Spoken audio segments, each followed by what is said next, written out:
நலாஸ் நாட்டு சர்க்கரை நலமுடன் வாழ நலாஸ் இந்தியாவிலேயே நாட்டு சர்க்கரைக்கு ஐஎஸ்ஐ முத்திரை மற்றும் அக்மார்க் அங்கீகாரம் பெற்ற ஒரே நிறுவனம். தொடர்புக்கு 9047045000.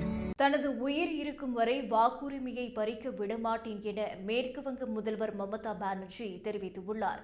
திரிணாமுல் காங்கிரஸ் கட்சியின் மாணவர் பிரிவின் நிறுவன தின நிகழ்ச்சி கொல்கத்தாவில் நடைபெற்றது.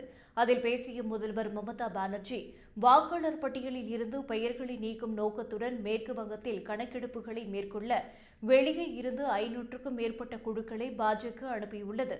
கணக்கெடுப்புக்காக யாராவது வந்தால் உங்கள் தனிப்பட்ட விவரங்களை பகிர வேண்டாம். வாக்காளர் பட்டியலில் இருந்து உங்கள் பெயரை நீக்குவதற்கு அந்த தகவல்களை அவர்கள் பயன்படுத்துவார்கள்.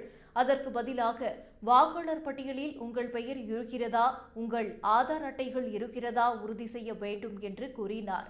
மேலும் தான் உயிருடன் இருக்கும் வரை மக்களின் வாக்குரிமையை யாரையும் பறிக்க விட மாட்டேன் என்று மமதா பானர்ஜி உறுதியளித்துள்ளார். நேதாஜி சுபாஷ் சந்திர போஸ் ஆங்கிலேயர்களுக்கு பயந்து நாட்டை விட்டு ஓடிவிட்டதாக கேரள கம்யூனிஸ்ட் அரசு கூறியதை கண்டிக்கிறோம். திரிணாமுல் காங்கிரஸை எதிர்கொள்ள கம்யூனிஸ்ட் கட்சியும் பாஜகவுடன் கைகோர்த்து உள்ளது என்று மமதா பானர்ஜி கூறினார்.